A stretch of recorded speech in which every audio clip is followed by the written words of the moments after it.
नमस्कार दोस्तों, आप लोग कैसे हैं? मैं उम्मीद करता हूं कि आप लोग अच्छे होंगे। आज दोस्तों मैं आपके लिए एक ऐसी कहानी लाया हूं, एक जिन्नात की और एक इंसान की। इसमें हम ये सुनेंगे कि जिन्नात से दोस्ती का क्या अंजाम होता है। तो चलिए दोस्तों, हम अपनी कहानी शुरू करते हैं। यह कहानी हमें सुना रहे हैं नदीम जी, जो अपने नाना जी की कही हुई कहानी सुना रहे हैं। तो अपने नाना के दिनों को याद करते हुए वो कहानी को शुरू करते हैं।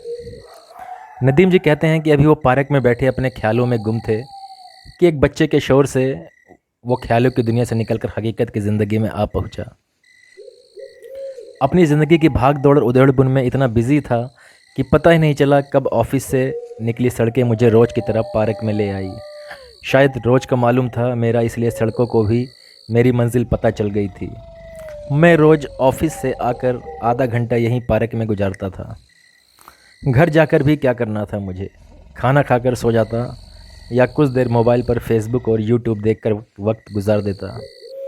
घर पर कोई इंतज़ार तो कर नहीं रहा था, इसलिए जल्दी जल्दी ऑफिस का काम ख़त्म करके घर पहुंचूं। मैं तो अकेला रहने वाला बंदा था। खैर छोड़िए मेरे दुख की कहानी। शायद घर से दूर आकर काम करने वाले सभी लड़कों की यही कहानी होती है। शाम के वक्त दिल्ली का मौसम कुछ ज़्यादा ही सुहाना हो जाता है। शुरू शुरू के अक्टूबर की हल्की हल्की ठंड की शामें, सामने कुदरत की कलकारी में इंसान की टेक्निकली का खूबसूरत संगम, फूल पौधों से बनी तितली और गाज से बने मनमोहक लेने वाले खूबसूरत डिज़ाइन पार्क के चारों तरफ दिख रहे थे। किसी बेंच पर यंग कपल बैठा था, तो कहीं पे फैमिली बैठी हुई थी और कहीं पर छोटे छोटे बच्चे खेल रहे थे। तभी अचानक मेरी नज़र एक बूढ़े अंकल आंटी पर पड़ी। वो अपनी जवानी की यादों को याद करके मुस्कुरा रहे थे। अचानक मेरा ध्यान फिर उसी बच्चे पर गया जो अपने साथ बूढ़े आदमी से बोल रहा था, नानू प्लीज़ दिला देना एक आइसक्रीम। पर उसके नानू शायद मान नहीं रहे थे। मैं मुस्कुरा दिया उस बच्चे की मासूम सी जिद पर। कभी मैं भी अपने नाना जान के लिए ऐसी जिद करा करता था, अपनी फरमाइशों को पूरी करने के लिए। अरे बातों बातों में तो मैं अपना नाम तो आपको बताना ही भूल गया। दोस्तों मेरा नाम नदीम है। मैं दिल्ली जॉब के सिलसिले से आया हूँ, पर मेरा असल घर लाड़पुर में है। ऑफिस टाइम से पहुँच जाऊँ तो पास ही एक कमरा ले लिया किराए पर। हर हफ्ते घर जाकर अम्मी पापा और भाई बहन से मिल लाता हूँ। उस बच्चे और उसके नानू को देखकर मुझे अपने नाना जान याद आ गए। हम तीनों, मैं, मेरी छोटी बहन और छोटा भाई, अम्मी के साथ अक्सर गर्मियों की छुट्टियां में नाना के घर जाते थे। वहां जाकर हम खूब मस्ती करते, जिससे हमारे नाना जान हमारा साथ देते। रोज़ शाम को वो कुछ देर हमारे साथ खेलते और फिर हमें कहानियाँ सुनाते। कहने को तो यूँ वो कहानी सुनाते, पर उनकी कहानियाँ यूँ लगती जैसे कोई हकीकत का किस्सा सुना रहे हों। शायद कहानी कहने का हुनर भी किसी किसी को आता है। मेरे नाना जान कुछ इस तरह कहानी सुनाते कि नज़रों के सामने फ़िल्म सी चलने लगती और हम खुद को उस कहानी का एक किरदार समझने लगते। उन्होंने एक ऐसी ही कहानी सुनाई जो आज तक मेरे दिल पर नक्श है।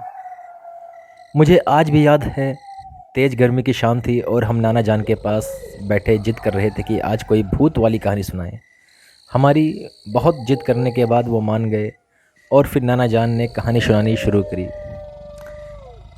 एक आदमी था जो जंगल पर काम पर जाता था और दिन ढलने से पहले अपने घर लौट आता। उसे काम पर जाने के लिए मजबूरन जंगल का रास्ता लेना पड़ता, क्योंकि कोई और रास्ता नहीं था सिवाय जंगल के। उसके साथ काम करने वाले साथी और वो साथ मिलकर जाते और साथ ही आते। इसी तरह उसके दिन रात गुजर रहे थे और वो अपने घर की दाल रोटी चला रहा था। एक दिन उसने अपना काम पूरा करके कुछ देर हो गई।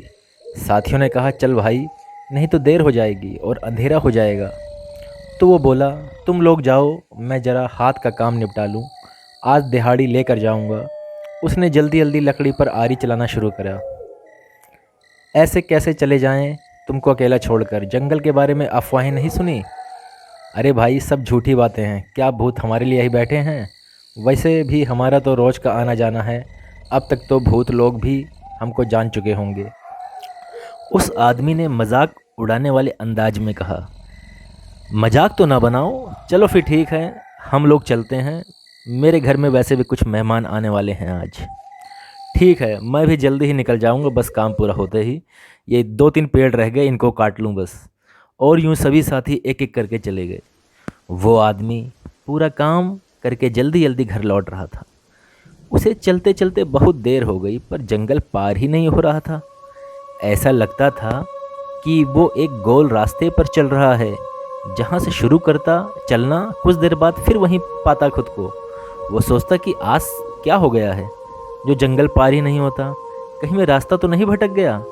ऐसा कैसे हो सकता है, ये तो मेरा रोज़ का काम है, आना जाना, फिर यूँ अचानक रास्ता कैसे भूल सकता हूँ। यूँ ही जंगल में रास्ता ढूंढते ढूंढते शाम ढलने लगी और चारों ओर अंधेरा फैलने लगा। अब उसे कुछ फिक्र सताने लगी, अगर रास्ता नहीं मिला तो कैसे घर पहुँचेंगे। जंगल में जंगली जानवर भी हैं और अंधेरे का खौफ भी है। तभी खामोश जंगल में खामोशी को चीरती एक ज़ोरदार आवाज़ गूंजी। उस आदमी ने इधर उधर देखा तो कुछ नज़र नहीं आया। कुछ कदम चलने के बाद फिर वही आवाज़ गूंजी। उस भटके आदमी ने फिर इधर उधर देखकर आवाज़ वाली चीज़ को तलाशने की कोशिश की कि तभी उसे वहाँ जंगल में एक छोटा सा बकरी का बच्चा मिला जो डर के मारे चिल्ला रहा था। उस बकरी के बच्चे की मैं से पूरा शांत जंगल चीख रहा था। उस आदमी ने जंगल में इधर उधर देखा कि कोई चारवाहा या कोई बकरी आसपास है या नहीं, लेकिन दूर दूर तक कोई नज़र नहीं आया। और वो बकरी का बच्चा उस आदमी को देखकर ऐसे बोल रहा था जैसे उससे मदद मांग रहा है। उस आदमी को छोटे से बच्चे पर तरस आ गया और सोचा, मैं भी तो घर ही जा रहा हूँ, तो क्यों ना उसे भी साथ लेता चलूँ। यहाँ रहेगा तो कोई जंगली जानवर खा जाएगा और ये नन्ही सी जान अपनी ज़िंदगी खो बैठेगा। ये सोचना था कि उस आदमी ने बकरी के बच्चे को उठाकर अपने कंधे पर बिठा लिया और फिर चलने लगा, इस उम्मीद में कि कहीं न कहीं से रास्ता मिल ही जाएगा। वो आदमी चलता रहा तो अब उसे कुछ जाना पहचाना सा रास्ता लगने लगा। उसे महसूस हुआ कि अब वो जल्दी घर पहुंच जाएगा। इसी खुशी में उसे अचानक बकरी के बच्चे का ख्याल आया, तो उसने महसूस किया कि बकरी का बच्चा अब खामोश हो गया है। तो उसने बकरी के बच्चे की तरफ देखा और जैसे ही उसकी तरफ देखा तो बकरी का बच्चा उस आदमी की तरफ देखकर शैतानी हंसी हंस रहा था। हंसी इतनी भयानक थी कि उसे कुछ खौफ आने लगा। और जब उस आदमी की नज़र उस बकरी के बच्चे के पीछे के पैरों पर पड़ी तो खौफ और भी ज़्यादा गहरा गया। क्या देखता है कि जहाँ से उसने बच्चे को अपने कंधों पर बिठाया था वहीं से उसके पैर लंबे होते होते ज़मीन पर घिसटने लगे थे। वो आदमी कभी बकरी के बच्चे को देखता तो कभी उसके मीटर लंबे पैरों को देखता। फिर ऐसा खौफ तारी हुआ कि उस बकरी के बच्चे को वहीं छोड़ दौड़ता भागता, उल्टे सीधे कदम रखता अपनी जान की हिफाजत को दौड़ा। जैसे तैसे वो आदमी उस भयानक बकरी के बच्चे से बचकर घर तक पहुंचा और अपनी ऊपर नीचे हुई सांसों को ठीक किया। घर में दाखिल हुआ तो अपनी बीवी को अपने इंतज़ार में पाया। आज आपको इतनी देर क्यों हो गई? मैं और अम्मा कब से आपका इंतज़ार कर रहे थे। पड़ोस के रफ़ीक भाई भी पहुंच गए। काफ़ी देर पहले उसकी बीवी ने कुछ शिकायती अंदाज में परेशानी जताई। हाँ कुछ नहीं, बस ऐसे ही रास्ता भटक गया था। उस आदमी ने रास्ते के वाक़ये में खोए जवाब दिए। या अल्लाह, रास्ता भूल गए थे? आप अकेले क्यों आए जी? सवाल बड़ी फ़िक्रमंदी से पूछा गया था, पर उस आदमी ने जवाब देना ज़रूरी नहीं समझा, बस अपनी बीवी पर एक नज़र डाली थी जवाब में। अच्छा आप मुँह हाथ धो लें, मैं खाना लगा देती हूँ। आपकी पसंद की उड़द की दाल बनाई है, बीवी ने फिर कहा। नहीं नहीं, मुझे भूख नहीं है, कुछ देर आराम करना चाहता हूँ। इतना कहकर वो अपने कमरे की तरफ चल दिया। उस आदमी के जहन से वो नज़ारा हट ही नहीं रहा था। बीवी ने उस वक्त चुप रहना सही समझा और अपनी सास के बेटे को आने की खबर देकर कमरे में चली गई। उसने ये बात घर में किसी को नहीं बताई और अगले ही रात जब वो सोने लगा तो उसे एहसास हुआ कि कोई उसके पीछे है और उसके कान में कुछ फुसफुसाया। जैसे ही वो पीछे मुड़ा कुछ नहीं था। उसने ज़ोर से पूछा, कौन है कौन है, लेकिन कोई कुछ नहीं बोला। अब हर रोज़ ऐसा होने लगा। कभी कोई साया दिखता तो कभी कोई आवाज़ सुनाई देती। कभी ऐसा लगता कोई ज़ोर से उसके पास हंसा, पर दिखता कोई नहीं। पहले उसने सोचा अपनी बीवी से इन हो रहे वाक़यों के बारे में बात करे, पर कुछ सोचकर रुक गया। अभी उसकी शादी के कुछ ही महीने गुजरे थे और अभी से इन सब परेशानियों में नहीं डालना चाहता था। अपनी नई नवेली दुल्हन को इस तरह परेशान नहीं करना चाहता था। बीवी के बाद बूढ़ी माँ थी घर में, जो अपने इकलौते बेटे के बारे में ये सब सुनकर घबरा जाती। इसलिए उसने जंगल और खौफनाक बकरी के बच्चे वाली बात अपने दिल में रखी और किसी से कुछ नहीं कहा। इसी उधेड़बुन में एक दो दिन और गुजर गए। एक सुबह वो फजर की नमाज पढ़ने उठा तो अपने कमरे में जानमाज के पास एक छोटी सी संदूकची रखी मिली, जिसे पहले तो उसने खोलना सही नहीं समझा, लेकिन फिर सोचा खोल कर देख लेता हूँ, हर्जी क्या है। जैसे ही उसने छोटी सी संदूकची को खोला तो हैरान रह गया। उसमें सोने के 2 सिक्के पड़े थे। ये कहाँ से आई और किसने रखी? इसी कश्मकश में उसके हाथों ने सिक्कों को छुआ तो पास से किसी आदमी की ज़ोरदार हंसने की आवाज़ आई। हा हा हा हा। कौन है? उसने फ़ौरन हाथ सिक्कों से पीछे खींच लिया और इधर उधर घबराई हुई आवाज़ में बोला, मैं तेरे पीछे हूँ। फिर तेज़ मर्दाना आवाज़ आई। वो एक झटके से पीछे मुड़ा तो कोई नहीं था। चेहरे से डर पसीनों की शक्ल में टपकने लगा। डर मत, तेरा नुकसान नहीं करूँगा। एक बार फिर कमरे में वही आवाज़ गूंजी। कौन है? मुझसे क्या चाहते हो? टूटे फूटे लफ्ज़ों में दबी दबी दहशत ज़दा आवाज़ निकली। कुछ नहीं चाहता, मेरा दिल तुझ पर मेहरबान हो गया है। उस बकरी के बच्चे पर तू मेहरबान हुआ तो मेरा दिल तुझ पर मेहरबान हो गया है।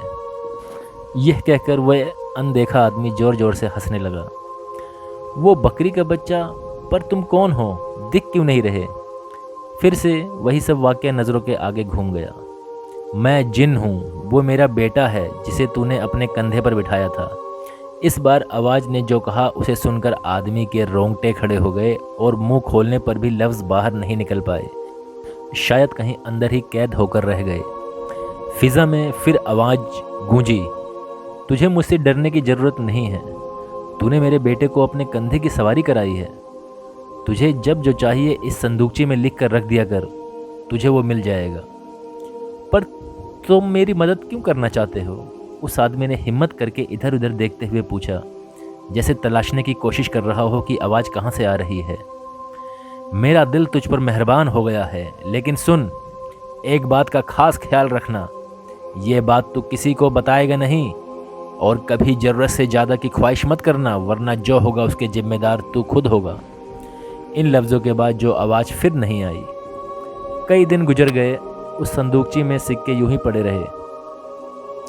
उस आदमी को अपने साथ हुए वाक़ये पर यकीन नहीं हो रहा था।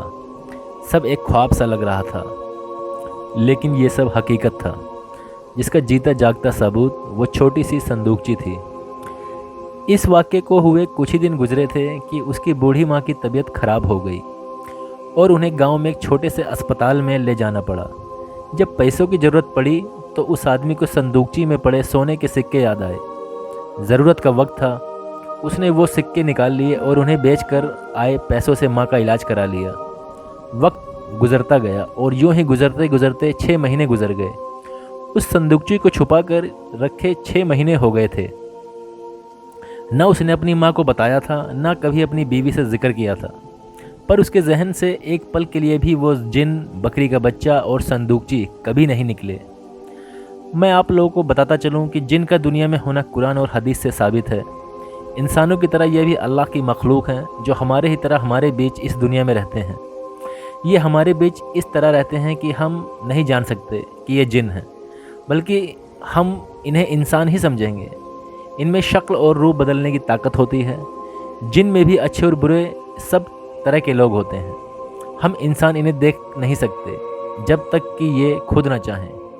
इनके सारे तरीके भी इंसानों की तरह ही होते हैं, जैसे शादी ब्याह, पढ़ाई लिखाई, कामकाज, सब कुछ अच्छे होते हैं जो इंसानों को परेशान नहीं करते। और कुछ बुरे होते हैं जो इंसान के जिस्म में आकर उन्हें तकलीफ़ देते हैं। चलें अब आगे कहानी सुनाता हूँ फिर क्या हुआ। वक्त गुजरने के साथ उनके घर जुड़वा बच्चे पैदा हुए, एक लड़का और एक लड़की। उस वक्त उसे वो जादुई संदूकची का ख्याल आया कि क्यों ना आज खुशी के मौके पर उसमें कुछ लिख कर रखा जाए। ये सोचना था और उसने संदूकची में एक कागज़ पर लड्डू का टोकरा लिख कर रख दिया और इंतज़ार करने लगा कि अब आगे क्या होता है। पूरा दिन गुजर गया और कुछ नहीं हुआ। वो आदमी कुछ मायूस सा होकर सो गया, पर जब सुबह फजर में आँख खुली तो क्या देखता है कि ताजे मोतीचूर के लड्डू से भरा एक टोकरा उसकी जानमाज के पास रखा हुआ है। उसकी खुशी का ठिकाना नहीं रहा और उसने खुशी खुशी सब लड्डू ले जाकर अपनी बीवी के सामने रख दिए। उसकी बीवी देखकर हैरान हो गई और बोली, अरे ये इतने सारे लड्डू कहाँ से लाए जी? उसकी बीवी ने ताज्जुब और खुशी के मिले जुले लहजे में पूछा, तुम्हें इससे क्या मतलब? लड्डू खाओ तुम, बस हमारी औलाद के आने की खुशी में है ये। उसने एक लड्डू मुंह में डालते हुए कहा, लगता है कल दिहाड़ी लेकर आए हो, जब ही इतने सारे लड्डू अपने साथ लाए हो। बीवी भी खुश हो गई। हाँ, ऐसे ही कुछ समझ लो। अब तुम्हें और अम्मा को जो चाहिए मुझे बता दिया करो, मैं ले आया करूँगा। यह कहकर वह दूसरे कमरे में आ गया जहाँ उसने जादुई संदूकची छुपा रखी थी। सोचा कुछ और मंगाया जाए और कागज़ पर 5 सोने के सिक्के लिख कर रख दिया। संदूकची को छुपाकर रोज की तरह काम पर चला गया। उसे यकीन था जब आएगा तो सोने के सिक्के संदूकची में ही मिलेंगे। घर में इतने सारे लड्डू देखकर सास बहू ने सोचा, इतने लड्डू हम 3 लोग कैसे खा पाएंगे, क्यों न गांव वालों में बांट दिए जाएं। सास बहू की सहमति से घर में कुछ लड्डू रोक कर बाकी गांव वालों में बांट दिए गए कि हमारी खुशी आई है, सब मुंह मीठा करो। पड़ोसियों ने मुबारकबाद देने के साथ साथ खुशी खुशी लड्डू रख लिए, लेकिन किसी को मालूम नहीं था कि कितनी बड़ी गलती होने जा रही है, जिसका हर्जाना उन सब को भुगतना था। वो आदमी काम पर पहुंचकर अपने काम से लग गया और संदूकची का सोच सोचकर खुश होता रहा कि अब किसी चीज़ की परेशानी नहीं होगी। जिस चीज़ की ज़रूरत होगी उसे जादुई संदूकची के जिन से मांग सकता हूँ। खुशी ऐसी थी, बीवी को बताना भूल गया कि ये लड्डू सिर्फ हम घर के अलावा किसी और को नहीं खिलाना और ना ही बताना। इसी खुशी में काम से लगे आधा दिन गुजर गया। तभी अचानक उसे जिन के कहे अल्फाज याद आए। जिन ने कहा था किसी तीसरे को पता ना चले और अपनी ज़रूरत से ज़्यादा ना मांगना। ये बात याद आते ही किसी अनहोनी के डर से उल्टे पांव घर भागा। जब तक घर पहुंचता देर हो गई थी। जंगल के रास्ते में ही एक खौफनाक आवाज़ ने उसे रुकने पर मजबूर कर दिया। रुक जा यहीं।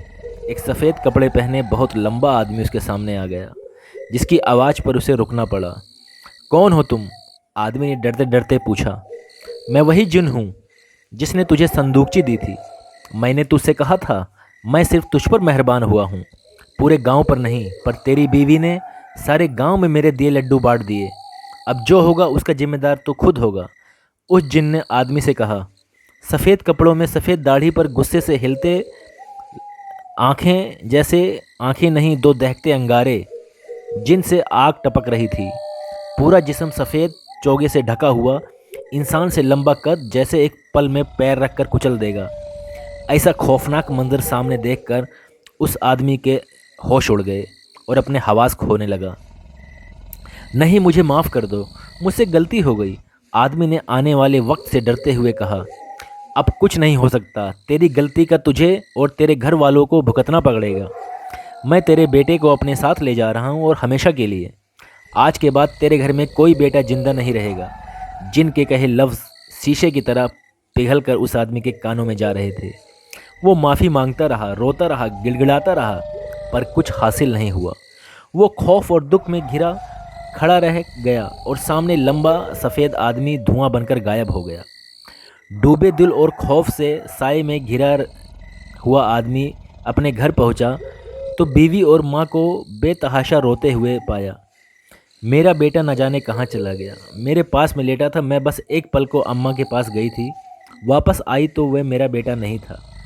घर में भी कोई नहीं आया। मेरे बेटे को लाओ, ढूंढो उसे कहीं। उस आदमी की बीवी ज़ोर ज़ोर से रो रही थी, अपने शौहर से फरियाद कर रही थी। आदमी की आंखों में बस आंसू निकल रहे थे। वो समझ गया था कि जिन अपना कहा पूरा कर गया और इसके बेटे को हमेशा के लिए ले गया। जो होना था वो हो गया, उसे अब वापस नहीं आना था। अपनी गलती पर उसे अब ज़िंदगी भर पछताना था। गांव में जिसके घर लड्डू गए थे सब गायब हो गए और पड़ोसियों में तरह तरह की अफवाहें उड़ने लगी। कोई भूत कहता तो कोई जादू बोलता। उस आदमी ने जादुई संदूकची खोल कर देखी जिसमें 5 सोने के सिक्के लिख कर रखा था। जैसे उसने संदूकची खोली तो दहशत से पीछे हट गया। उसमें 5 सोने के सिक्के की जगह 5 जहरीले काले बिच्छू थे। संदूकची खुलते ही बिच्छू निकलकर भाग गए। उस आदमी ने संदूकची में ताला लगा दिया, ताले की चाबी और संदूकची को हमेशा के लिए छुपा दिया, जहां कोई इसे देख न पाए। इस वाक़ये के कुछ साल बाद अल्लाह ने उसे फिर एक बेटे से नवाजा। पर वो भी बीमार होकर मर गया। उसे समझ आ गया था कि ये भी उसी गलती की सज़ा है। इतना कहकर नाना जान चुप हो गए। नाना जान ने कहानी पूरी की तो मैंने पूछा, उस जादुई संदूकची का क्या हुआ? वो संदूकची उस आदमी ने कहीं छुपा दी। वो बस अब एक लकड़ी की संदूकची रह गई थी, कोई जादू नहीं रह गया था, नाना जान ने बताया। नाना जान, क्या ये सच्ची कहानी है? क्या ये सच्चा किस्सा है या किसी के साथ गुजरा हुआ है? मैंने नाना जान से पूछा। बेटा, कहानियाँ भी ज़िंदगी का ही हिस्सा होती हैं। ज़िंदगी के किसी न किसी हिस्से को निकाल कर कहानियों का रूप दे दिया जाता है, नाना जान ने मुझे समझाया। नाना जान कहानी पूरी होने पर कुछ उदास हो गए। उदास तो मैं भी हो गया था। कितनी दुख भरी कहानी थी उस आदमी की। हर साल गर्मी की छुट्टियों में हम तीनों भाई बहन अपनी अम्मी के साथ नानी के घर जाते हैं, पर जैसे जैसे हम बड़े हुए ऐसे ऐसे हमारा जाना भी कम होता गया। स्कूल और कॉलेज की पढ़ाई से वक्त ही नहीं मिलता, लेकिन मेरी अम्मी पूरी पाबंदी से हर साल अपनी अम्मी और अब्बू के घर जाती हैं, क्योंकि नाना और नानी अकेले रहते थे। मेरी अम्मी उनकी इकलौती औलाद हैं। मेरे पापा भी उन्हें कभी जाने से नहीं रोकते। दोनों में माशाल्लाह बहुत अच्छी अंडरस्टैंडिंग है। कोई 1.25 साल पहले मेरे नाना जान का इंतकाल हो गया। जब मैं उनकी ताज़ियत के लिए उनके घर गया था, अम्मी और नानी अम्मी नाना जान के पुराने कपड़े और सामान गरीबों में बांटने के लिए निकाल रही थी। उन्हीं सामानों में से एक चीज़ पर मेरी नज़र ठहर गई और मैं सकते में आ गया। मेरे सामने एक छोटी सी लकड़ी की संदूकची पड़ी थी जिसमें ताला लगा हुआ था। मैंने उसे उठा लिया और नानी अम्मी से पूछा कि इसकी चाबी कहाँ है नानी अम्मी? मुझे नहीं मालूम बेटा, तुम्हारे नाना जान ने ही कहीं रखी होगी। पता नहीं कब कौन सा सामान लाकर कहाँ रख देते थे। अब से पहले मैंने ये संदूकची कभी नहीं देखी, नानी अम्मी ने बताया। क्या ये संदूकची मैं रख सकता हूँ अपने पास? मैंने नानी अम्मी से इल्तिजा की। हाँ बेटा, रख लो। नानी अम्मी यह कहकर अपने काम में लग गई और वो ताला लगी संदूकची मैं अपने साथ अपने घर ले आया। अब जब भी मैं उस संदूकची को देखता हूँ, मुझे एहसास होता है कि कहानी सुनाने के बाद नाना जान उदास क्यों हो गए थे, क्योंकि वो कहानी वाला आदमी कोई और नहीं बल्कि मेरे नाना जान थे, जिनके साथ ये सारा वाक़या पेश आया था। तो दोस्तों, ये थी हमारी आज की कहानी और यकीनन हमें पूरी उम्मीद है कि आपको ये कहानी काफ़ी अच्छी लगी होगी। तो दोस्तों, आपसे एक गुजारिश है कि आप हमारे चैनल सिद्रा हॉरर स्टोरीज़ को लाइक एंड सब्सक्राइब कर दीजिए। धन्यवाद।